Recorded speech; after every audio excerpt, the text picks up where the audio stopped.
자, 오늘 우리에게 들려주시는 하나님의 말씀 신약성경 마태복음 6장 24절 말씀입니다.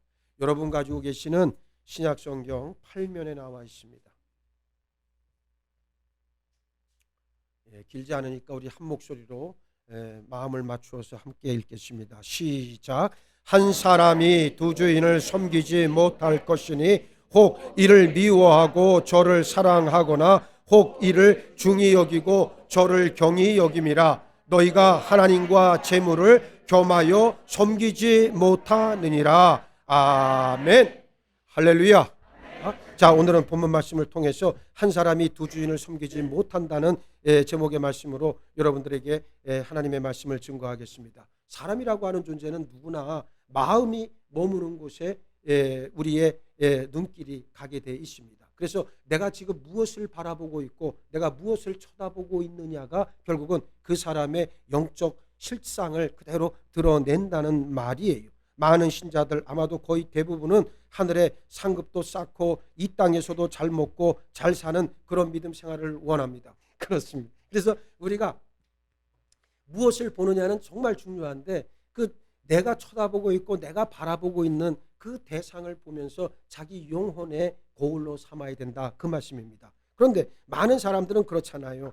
하늘에서도 상급을 받고 그리고 이 땅에서도 잘 먹고 잘 살 수 있다면 우리는 그런 욕심을 부릴 때가 참 많아요. 학생은 학업에서 뛰어나야 되고 직장인이라면 또 남보다 더 빨리 승진도 하고 싶고 사업하는 사람이라면 돈도 많이 벌고 싶고 또 하는 일마다 성공해야 한다는 나름 강박관념을 가지고 있습니다. 동시에 교회 생활도 잘해서 사람들로부터 칭찬과 인정을 받고 싶은 욕심도 있습니다. 자, 여기서 우리가 성경 말씀 두 구절을 한번 살펴보겠는데 먼저 신명기 5장 32절 말씀, 그냥 여러분들 들어보세요. 그런즉 너희 하나님 여호와께서 너희에게 명령하신 대로 너희는 삼가 행하여 좌로나 우로나 치우치지 말고 그랬습니다. 한 구절 더, 여호수아 1장 7절인데 오직 강하고 극히 담대하여 나의 종 모세가 내게 명령한 그 율법을 다 지켜 행하고 우로나 좌로나 치우치지 말라. 그리하면 어디로 가든지 형통하리라 그랬습니다. 두 구절 모두 왼쪽 오른쪽 좌우를 말씀하고 있는데 이것은 결코 왼쪽 오른쪽 좌우의 개념이 아니에요. 믿음은 뿌리고 행위는 열매로 믿음이 본질이라면 행위는 결과에 속합니다. 하나님은 율법을 떠나 좌로나 우로나 치우치지 말라 말씀하셨는데 이 율법 즉 말씀 안에서 좌로나 우로 치우칠 것을 염려하신 게 아니라 말씀을 떠나 사는 삶 일체의 모든 행위를 어떻게 하라는 겁니까? 조심하라, 경고하는 말씀인 줄 믿습니다. 말씀에 거하면 한 사람이 두 주인을 어떻게 됩니까? 섬기지 못한다, 확고하고 분명하게 말씀하고 있는 거예요. 두 주인의 실체라고 하는 것 하나님과 재물 아니겠습니까? 오늘 본문 말씀에도 나와 있지만 이 믿음과 재물이라고 하는 것이 결국 좌우의 상대 개념이 아니라고 하는 말입니다. 성도가 재물을 모으는 방법에 대해서 잠언 22장 4절 말씀은 겸손과 여호와를 경외함의 보상은 재물과 영광과 생명이다, 우리에게 분명하게 말씀하고 있습니다. 여러분들이 세상 가운데 재물을 얻고 싶고 영광과 생명의 장수를 누리고 싶다면 어떻게 하라? 하나님만을 경외하며 겸손하게 행하면 하나님께서 그렇게 해주시겠다는 약속의 말씀이에요. 사람은 하나님과 재물을 겸해 섬길 수 없습니다. 사람이 하나님을 섬기면 하나님께서 지으신 피조물들을 다스리는 권능을 얻게 되고 재물마저도 다스릴 수 있어요. 아브라함, 이삭, 야곱을 비롯한 족장들과 그리고 다윗과 솔로몬 같은 위대한 왕들은 재물을 잘 다스렸습니다. 하나님을 두려워하고 섬길 때 재물은 단지 삶의 도구요 일을 하는 수단일 뿐이라고 하는 사실이죠. 그러나 재물을 섬기면 어떻게 됩니까? 재물의 종으로 전락해 버립니다. 재물을 사랑하게 됩니다. 쾌락의 종이 된 자들은 정욕을 사랑하고 재의 종이 된 자들은 재가 주는 쾌락을 사랑합니다. 재물의 종이 되고 향락의 종이 되고 재의 종이 되면 거기서 해방되기 전까지는 결코 하나님을 섬길 수 없게 됩니다. 마귀는 사람들을 거짓으로 속여요. 그래서 사람들은 스스로 생각하기를 하나님과 재물을 동시에 섬길 수 있다 말합니다. 해교 여기 안에 계신 분들 가운데서도 재물과 하나님을 동시에 섬길 수 있다 생각하신다면 그것은 큰 착각이요 마귀의 유혹이라고 하는 사실을 인정하기 바랍니다. 재물을 섬기면 믿음에서 떨어지고 반드시 파손해 그 영혼은 하나님의 나라에 들어갈 수 없습니다. 디모데전서 6장 10절 말씀을 보시기 바랍니다. 돈을 사랑함이 일만하게 뿌리가 되나니 이것을 탐내는 자들은 미혹을 받아 믿음에서 떠나 많은 근심으로써 자기를 찔렀도다 그랬어요. 재물을 모으는 것이 죄는 아닙니다. 하나님은 사람들에게 재물 얻을 능력을 주셨어요. 문제는 내가 능력이 있어서 얻었다 생각하고 말한다는 데 있습니다. 신명기 8장 17절로 18절 말씀을 보면 그러나 내가 마음에 이르기를 내 능력과 내 손의 힘으로 내가 이 재물을 얻었다 말할 것이라 내 하나님 여호와를 기억하라. 그가 내게 재물 얻을 능력을 주셨습니다. 이같이 하시면 내 조상들에게 맹세하신 언약을 오늘과 같이 이루려 하심이니라 그랬습니다. 하나님이 재물을 주신 이유, 목적은 무엇이다? 하나님의 언약을 이루시기 위함이라고 하는 사실입니다. 재물은 하나님께로부터 왔어요. 하나님이 주셨기 때문에 하나님의 뜻대로 사용해야 합니다. 이스라엘은 바로 이 점에서 실패를 맛보았어요. 하나님 주신 것을 하나님이 주신 줄로 알지를 못했다는 사실입니다. 호세아 선지자는 곡식과 새포도주와 기름은 내가 그에게 준 것이요 그들이 바알을 위하여 쓴 은가금도 내가 그에게 도하여 준 것이거늘 그가 알지 못하도다 한탄했습니다. 하나님께서 주신 것을 알지 못했기 때문에 우상들에게 희생 제사를 바쳤습니다. 세상에서는 쉽게 돈을 버는 사람들도 있겠지만 대부분의 사람들은 참으로 힘들고 어렵게 고생해서 일용할 양식을 얻습니다. 재물은 소중합니다. 그러나 재물을 섬기거나 재물의 종이 되어선 절대로 안 됩니다. 성도는 저 하늘에서 비치는 햇볕과 내리는 비 그리고 모두 하나님이 주신 선물인 것을 알고 믿듯 단 1원의 작은 돈이라 할지라도 모두 하나님께서 주셨음을 고백하는 분명한 믿음이 있어야 할 줄 믿습니다. 그럴 때 재물의 종이 아니라 재물을 다스릴 수 있는 권능을 얻을 수 있어요. 오늘 본문 말씀처럼 우리는 두 주인을 섬길 수 없기 때문에 반드시 선택을 해야 합니다. 여호수아는 일찍이 이렇게 말을 합니다. 만일 여호와를 섬기는 것이 너희에게 좋지 않게 보이거든 너희 조상들이 강 저쪽에서 섬기던 신들이든지 또는 너희가 거주하는 땅에 있는 아모리 족속의 신들이든지 너희가 섬길 자를 오늘 택하라. 오직 나와 내 집은 여호와를 섬기겠노라 그랬어요. 여러분 오늘 분명하게 결단하시고 선택하시기를 바랍니다. 우리에게 선택과 결단이 필요한 때가 바로 지금 오늘이라고 하는 시간입니다. 먼저 우리는 사람의 종이냐 예수 그리스도의 종이냐 내 신분을 확실히 알고 영적 정체성을 확립해야 합니다. 예수 그리스도를 믿는 사람들은 모두 자신이 그리스도의 종이라고 하는 사실을 알아야 합니다. 사도 바울은 고린도전서 7장 22절로 23절에서 주 안에서 부르심을 받은 자는 종이라도 주께 속한 자유인이요 또 그와 같이 자유인으로 있을 때에 부르심을 받은 자는 그리스도의 종이니라. 너희는 값으로 사신 것이니 사람들의 종이 되지 말라 말씀합니다. 그리스도의 종이 되었다는 것은 사람들의 종이 되어선 안 된다는 말이에요. 예수 그리스도의 종은 사람들의 말을 따르지 않고 예수 그리스도의 말씀을 따라야 하고 사람들을 신뢰하지 않고 오직 한 분 예수 그리스도만을 신뢰할 뿐입니다. 예수의 종은 사람들을 기쁘시게 하기 위해 일하지 않고 다만 하나님을 기쁘시게 할 것을 행합니다. 우리는 사람의 종이 아니라 누구다 예수 그리스도의 종이라고 하는 사실을 한시라도 잊어서는 안 됩니다. 사람의 종은 사람을 기쁘게 하기 위해 쓰고 사람들에게 인정받으려고 부단히 노력합니다. 그러나 예수 그리스도의 종은 오직 하나님을 기쁘시게 하기 위해 애쓰고 행동할 뿐이에요. 갈라디아서 1장 10절 말씀을 보시기 바랍니다. 이제 내가 사람들에게 좋게 하랴 하나님께 좋게 하랴 사람들에게 기쁨을 구하랴 내가 지금까지 사람들의 기쁨을 구하였다면 그리스도의 종이 아니라고 분명하게 선언합니다. 예수 그리스도의 종들은 진실하고 신실하다고 하는 말씀이에요. 믿음의 사람들이 사람들을 기쁘게 하지 않는다 해서 이를 아무렇게나 하는 사람들은 절대로 아니지요. 매사에 하나님 앞에서 하듯 일하고 말해야 한다는 말이. 그래서 우리가 말 한마디를 하더라도 행동 하나를 하더라도 항상 진실하고 신실해야 한다는 사실을 여러분들은 결코 잊어선 안 됩니다. 눈가림만 하여 사람을 기쁘게 하는 자는 기쁘게 하는 자처럼 하지 말고 그리스도의 종들처럼 마음으로 하나님의 뜻을 행하고, 에베소서 6장 6절은 우리에게 말씀하고 있습니다. 사람의 종인가 하나님의 종인가, 우리는 두 주인을 섬길 수 없음을 알고 예수 그리스도의 종으로 한 분 하나님만을 바라보고 믿고 그분이 명하신 길만을 걸어가는 거룩한 존재가 바로 내 자신이라고 하는 사실을 분명하게 여러분의 심령 가운데 각인하시길 축복합니다. 둘째, 죄의 종이냐 의의 종이냐. 예수님은 스스로 자유롭다 여기던 유대인들을 향해 진실로 진실로 내가 너희에게 이르노니 누구든지 죄를 짓는 자는 죄의 종이다 말씀하셨습니다. 대부분 유대인들이 그러했던 사람들은 자신들이 죄의 종이라는 사실을 잘 알지 못합니다. 좀 더 정확히 말하면 죄의 권능 아래 속박되어 있는 자신을 인정하려 들지 않는다는 사실이에요.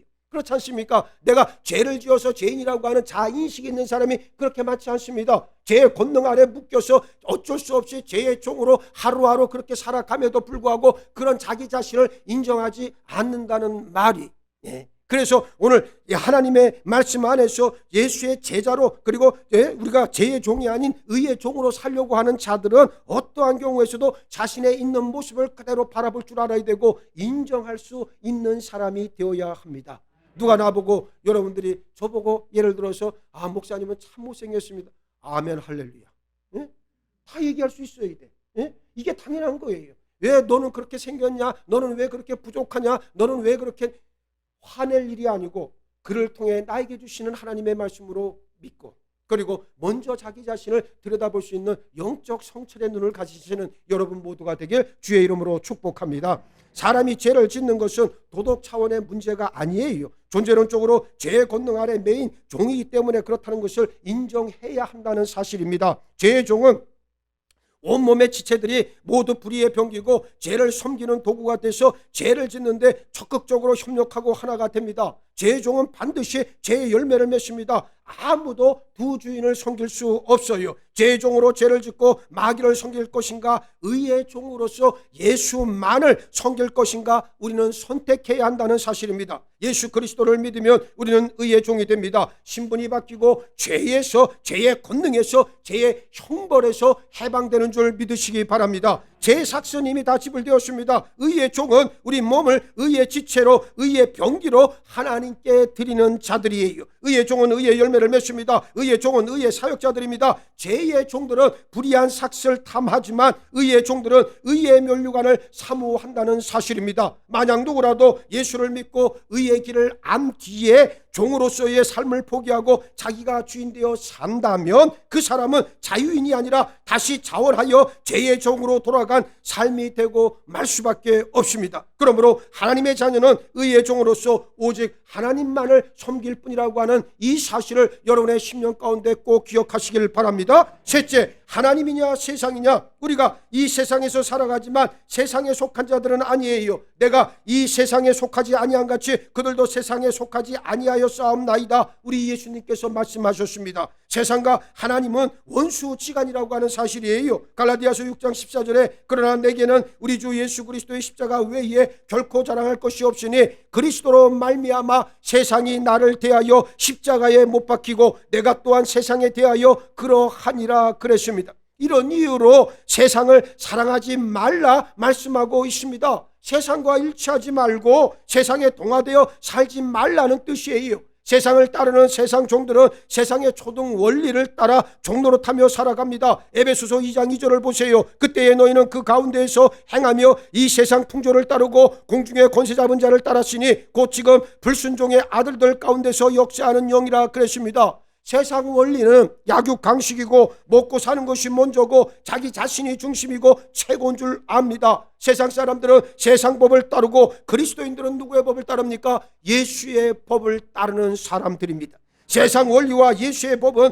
정반대요 상충한다는 사실입니다. 세상이 말하는 미혹의 소리에 귀 기울이지 말기 바랍니다. 세상을 따라 사는 사람들은 예수 그리스도의 종이 결단코 될 수 없습니다. 우리는 세상 원리가 아니라 하나님의 법, 하나님의 말씀에 따라 사는 거룩한 존재들이라고 하는 사실을 한시도 잊어선 안 됩니다. 성경은 분명하고도 확실하게 세상과 친구가 되면 하나님과 원수가 된다 말씀합니다. 가늠한 여인들아, 세상과 보된 것이 하나님과 원수됨을 알지 못하느냐? 그런즉 누구든지 세상과 보시 되고자 하는 자는 스스로 하나님과 원수되는 것이니라. 야고보서 4장 4절은 말씀하고 있습니다. 여러분이 지금 세상과 친구가 되었다면 미안한 말이지만 하나님과 원수가 되었다는 뜻이요. 그래서 세상의 것을 쫓지 말고 우리는 하나님의 말씀 안에서 하나님의 뜻, 하나님께서 기뻐하시는 일을 이루어드리는 복의 통로로 쓰임받아야 한다는 사실을 잊지 마시길 바랍니다. 세상이 아닌 하나님만을 섬기며 하나님 안에서 하나님 주시는 말씀에 참된 기쁨과 평안을 받아 누리는 여러분 모두가 되길 주의 이름으로 축복합니다.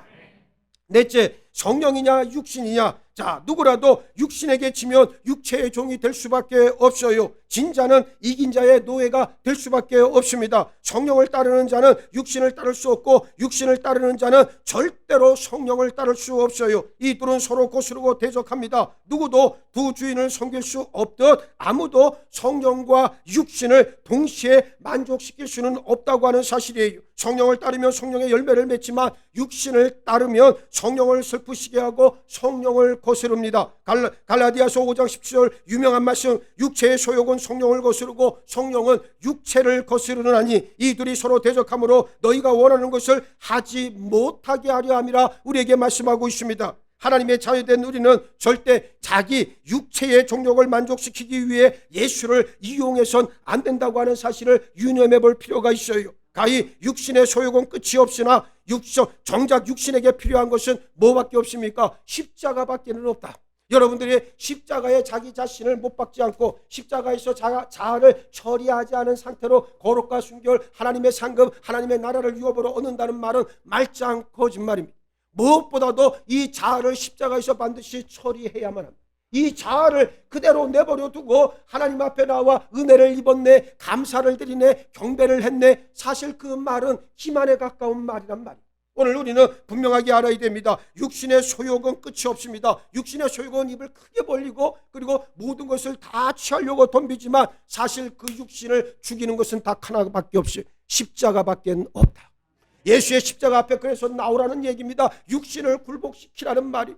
사람들은 믿음의 길을, 진리의 길을 걸어가면서 온전한 믿음의 일들을 감당하기를 꺼려해요. 육신의 본능이 그런 거예요. 그래서 육신은 자꾸만 어떻게 합니까? 가령 새벽에 나오고 싶어도 자꾸만 이불자리 밑에서 이불자리 밑에서 내 발을 붙잡고 있는 게 누구요? 마귀가 자꾸만 붙잡아서 어떻게 해요? 조금만 더 있어 괜찮아.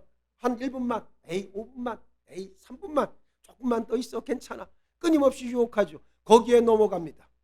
넘어가고 나서 다음날 왜 새벽기도 안 나오셨어요? 아우 피곤해서. 또 죄를 져. 피곤하지도 않았는데 피곤하다고 이야기. 또는 오늘이 주일이니까 주일날 새벽기도는 빼먹는 게 당연한 거다라고 착각들을 하면서 살아가요. 나는 여러분들이 그런 계산된 믿음을 나는 행하지 않기를 바랍니다. 믿음이라고 하는 것은 순도의 문제예요. 순도. 이 순도라고 하는 것은 금도 99.99%가 돼야 그 순도가 유지가 될 수 있듯이 우리 믿음도 정결해야 됩니다. 그 믿음이 우리가 다 정결해서 정결해지는 게 아니에요. 우리는 불완전합니다. 때도 많습니다. 죄도 덕지덕지 붙어 있습니다. 그렇지만 우리는 완전 하나님께서 약속해 주신 예수 그리스도의 피로 인한 그리스도인의 완전을 이루기 위해 우리는 최선을 다해 앞을 향해 나아갈 뿐입니다. 이것이 무엇보다 중요하다는 말이에요. 그래서 믿음 생활, 제가 목회가 올해 30여 년 다 돼가는데 유일하게 얻는 결론은 하나는 뭔지 아십니까? 육체의 종욕을 처리하지 않으면 절대 진리의 삶은 못 산다는 거예요. 육신의 종욕을 내가 십자가에 못 박지 않고는 절대로 진리가 무엇인지 알 수도 없거니와 그리고 말씀 안에서의 복된 삶도 내가 누릴 수 없게 되더라. 목회 현장에서 만나는 수많은 사람들을 보게 되어지면 물론 거기에는 믿음도 좋고 훌륭하고 참 고귀하고 순결한 분들도 많이 있지만 안타까운 것은 아직도 자아를 처리하지 않은 사람들이 너무나도 많이 있는 이 현실을 어찌하면 좋단 말인가. 그래서 제가 교회를 이렇게 한 2년에 걸쳐서 지금 우리가 세정적 건축을 하고 있지만 숱한 육신의 사람들을 만나봤어요. 물론 우리 교회 안에도 있고 교회 바깥에도 있어요. 그러면서 늘 하나님 앞에 엎드려 간구하는 게 그거예요. 주여 저들을 어찌하면 좋단 말입니까? 저 썩어져가는 영혼들을 어찌하면 좋단 말입니까? 주여 저들에게 자비를 베풀어 주옵소서. 긍휼을 베풀어 주옵소서. 교만을 뿌리채 뽑아버려 주옵소서. 성령의 불로 다 태워주시고 성령의 물로 씻어주시고 성령의 바람으로 하늘 생명 충만토록 인도하여 주옵소서.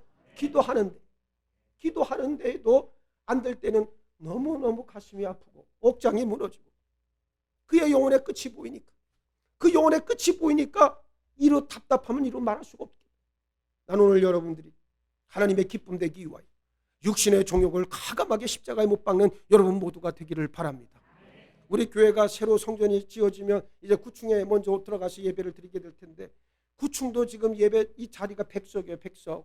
예? 더 놓으면 120석까지도 놓을 수도 있어요. 거기 100석인데 여러분들이 예배를 드려요. 새벽기도 나오는데 예배 나오는데 이거 뭐 10명 나오고 예배 한 30명 나오고 이거 안 되잖아요. 우리는 그렇게 살면 안 된다는 말이에요. 이제는 여러분들의 육신을 가감하게 굴복시키셔서 하나님 앞에 나오시길 바랍니다. 병원에서도요, 의사는, 좋은 의사는 몸을 치료할 때 어떻게 합니까? 시간이 걸리지만 시간은 들어도 그래도 어떻게 합니까? 몸이 건강해질 수 있는 최고의 길을 찾아주지만 돈만 밝히는 의사는 뭐예요? 조금만 다리가 아파서 간 뭐라 그래? 아유, 수술하십시다. 바로 수술 소리 들어와. 예? 허리가 아파요. 수술합시다. 그러다가 신세를 참 어려운 지경까지 처해진 사람들이 참 많아요. 그런데 진짜 의사는 뭐라 그럽니까? 힘들어도 아파도 염증이 있어도 자꾸만 뭐하라 그래? 움직이세요. 걸으세요. 얘기하잖아요. 아까 제가 오전 일부 예배 시간에 기도했던 내용이 바로 그 내용이에요. 우리 연로한 성도들이 많은데 이 교회에 죽는 날까지, 하나님 부르시는 그날까지 열심히 움직이다가 자는 듯이 하나님의 품에 안기게 해달라는 기도를 내가 드렸어요. 예? 정말 그 기도가 너무 소중하잖아요. 예? 그러니까 아프더라도 자꾸 움직이셔야 돼. 움직여야 되고 열심으로 먼저 앞서서 행하셔야 됩니다. 그러면 하나님께서 건강을 주실 줄로 믿어요. 아프다고 괴롭다고 자꾸만 누워만 있어봐요. 그거는 욕창만 생깁니다. 그래야 자꾸 움직이세요. 조금 힘들어도 괜찮아요. 더 움직이시고 더 움직이시면서 아파도 하나님 치유해 주옵소서. 오늘 일부 예배 때 우리 안 나오던 그 허리 때문에 안 나왔던 우리 맹령의 권사님 나왔어요. 나와가지고 너무너무 반갑지요. 뭐 반가운 정도가 아니라 막 그냥 목사님 너무 반갑다고 눈물이 막 그렁그렁해요. 그래서 내가 아이고 참 내 마음도 너무도 감사하고 그런데 그래서 권사님 좀 어떠시냐고. 아 목사님 많이 나아지고 있어요. 그 말 한마디가 총군 만마를 얻은 것 같은 그런 말이에요. 여러분들이 자꾸만 움직이셔야 돼. 힘들어도 움직이셔야 되고 연약한 육신을 자꾸만 십자가 앞에 끌고 나오면 여러분의 영은 강성해질 줄로 믿습니다.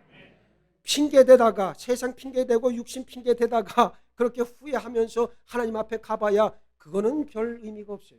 이 땅 위에서 최선을 다해 열심을 다해 내 영혼의 강성함을 위해 충성을 다하다 가야 참 잘했다, 사랑하는 나의 종아 칭찬을 받을 거 아니겠습니까? 나는 여러분들이 그런 칭찬받는 온전한 주의 자녀들로 다 세움받으시길 주의 이름으로 다시 한번 축복합니다. 육신이라고 하는 것 아까도 말씀드렸지만 십자가에 못 박히는 것 외에 그 어떠한 쓸모도 없습니다. 그래서 성경은 육신은 예수 그리스도와 함께 죽어 장사 지내야 한다 계속해서 우리에게 말씀하고 있는 거예요. 자기의 육체를 위하여 심는 자는 육체로부터 무엇을 거둡니까? 썩어질 것을 거두고 성령을 위하여 심는 자는 성령으로부터 무엇을 거둔다 그랬습니까?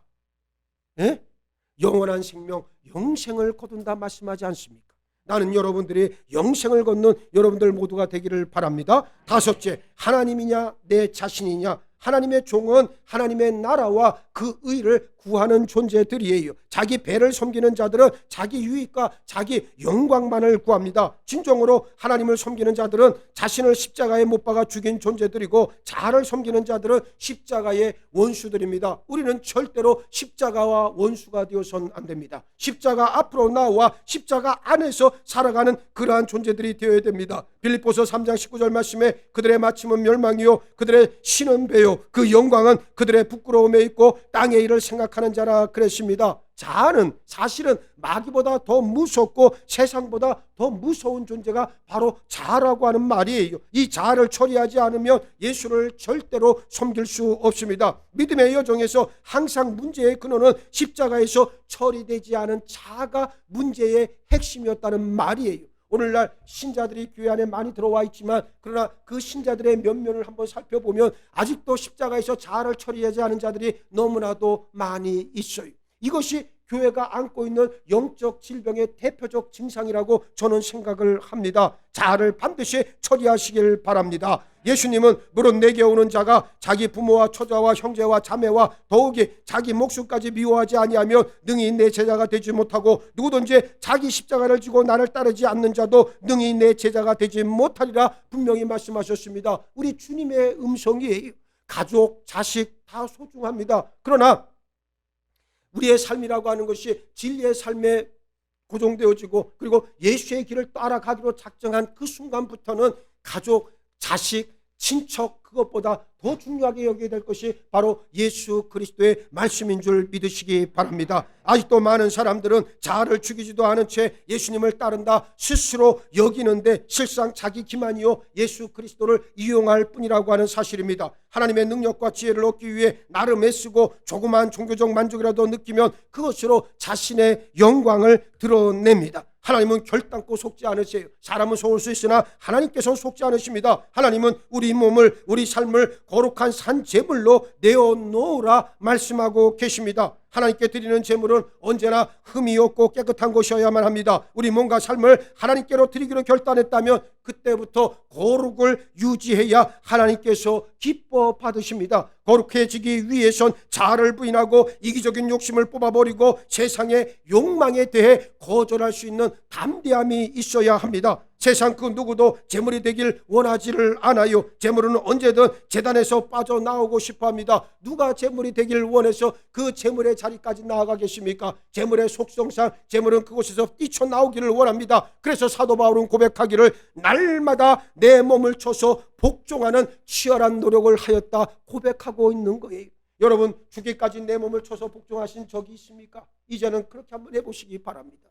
육신의 연약한 육신의 본능에 좌우되지 말고 그것을 넘어서 진리의 삶으로 나올 수 있는 여러분 모두가 되기를 바랍니다. 그것이 우리가 살 길이라고 하는 말이에요. 말씀이 여러분들을 휘어잡아야 되고 그리고 성령의 권능에 여러분들의 연약한 육신을 일으켜 세워야 된다는 사실을 잊지 마시길 바랍니다. 요즘 보세요. 앞으로 코로나가 끝나고 나면 교회들마다 이 모이는 문제가 큰 이제 화제가 될 건데 과연 모인다. 여러분 예전처럼 코로나 이전처럼 사람들이 모이겠습니까? 젊은 사람들은 안 나오려고 그래요. 젊은 사람들은 이미 맛을 들였어요. 2년 동안 집에서 편안하게 온라인으로 예배 드리는 게 익숙해졌으니까. 그런데 말이에요. 여러분 그렇게 해서 하나님의 나라에 이를 것 같죠? 절대로 그렇지 않습니다. 교회의 본질은 모이는 곳에 있다는 것이요. 우리는 모이기를 힘써야 하고 모여서 하나님의 영광을 드러내야 되고 힘들고 어려울 때 여러분 우리 새벽기도에도 매일같이 나오시는 분 빼먹지 않고 나오시는 분들도 계시지만 나는 그분들을 보면서 참 존경스러워요. 힘들고 괴롭지만 어떻습니까? 끝까지 자기 육신을 복종시키는 그 결단력이 그를 하나님 나라로 인도해 갈 겁니다. 우리의 삶은 바로 그러한 삶이에요. 힘들고 괴롭고 아프다고 여러분들이 빼먹으면 안 된다는 말. 여러분 세상에서 아무리 자기 못에 살았다 할지라도 진리를 모르고 예수를 영접하지 않고 성령을 못 받았다면 그의 마지막 종착지는 지옥밖에 없잖아요. 나는 여러분들이 천국에 들어가기를 원할 뿐이에요. 다 천국에서 나중에 우리가 모이기를 원할 뿐이에요. 예? 천국에서 창동 제자들 교회 동문회 한번 해야지. 안 그렇겠어요? 거기서 다시 한번 예배드리고 거기서 다시 한번 하나님께 영광을 드려야 되지 않겠느냐 그 말이에요. 여러분 우리의 삶이라고 하는 것은 그와 같은 삶에 대해 육신의 연약함을 빨리 굴복시키시길 바랍니다. 육신의 연약한 미혹 가운데 넘어지지 말고 넘어지지 말고 하나님 앞에 끌고 나오시면 되는 거예요. 육신을 굴복시키시기 바라고 모임의 자리에 예배의 자리에 목숨을 다해 나와 하나님의 말씀을 들으시길 주의 이름으로 축복합니다. 그래야 우리가 산다는 거예요. 내 몸을 쳐서 죽기까지 복종하는 이 훈련을 통해 여러분의 영혼이 날로 강성해지길 주의 이름으로 축복합니다. 이제후로 한 사람이 두 주인을 섬길 수 없듯 오직 예수 그리스도만을 온전히 섬겨서 하나님의 영광을 다 드러내는 여러분 모두가 되시길 우리 장동체들교회 모든 믿음의 지체들 다 되시기를 예수의 이름으로 축원합니다. 축원합니다. 축원합니다. 한 사람이 두 주인을 섬기지 못한다. 내 속에 두 마음이 자리 잡을 수 없다. 오직 예수 그리스도를 바라보라. 성령을 따라 행하라. 귀한 능력의 말씀으로 함께 하시니 감사합니다. 입을 열어 진리의 말씀으로 화답하게 하시고 아멘으로 화답하는 우리 모두가 되어질 때 하나님의 영광을 드러낼 수 있는 복의 통로로 쓰임받을 줄 믿습니다. 육신의 연약한 것들을 굴복시켜 오직 진리 앞에 십자가 앞에 예수 그리스도 거룩한 이름 앞에 온전히 굴복하게 하시고 말씀으로 거듭나 하나님의 은혜와 능력을 맛보는 우리 장동 제자들교회 모든 믿음의 식구들로 삼아주시고 축복하여 주옵소서. 감사하오며 우리 주님 예수 그리스도 이름 받들어 기도하옵나이다. 아멘.